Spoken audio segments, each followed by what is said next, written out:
दीप्त्रे ज्वाला परिवृताय सर्वारिष्टविनाशाय सर्वसम्पत्कराय सर्वदिक्शोभनकराय सहस्रज्वालाय परमात्मने परब्रह्मणे परञ्ज्योतिषे हुं फट् स्वाहा।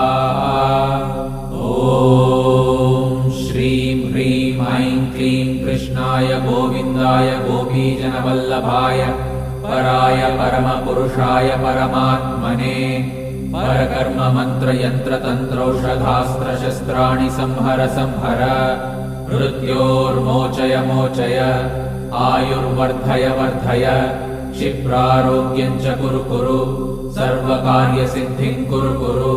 ॐ नमो भगवते महासुदर्शनाय दीप्त्रे ज्वाला परिवृताय सर्वारिष्टविनाशाय सर्वसम्पत्कराय सर्वदिक्शोभनकराय सहस्रज्वालाय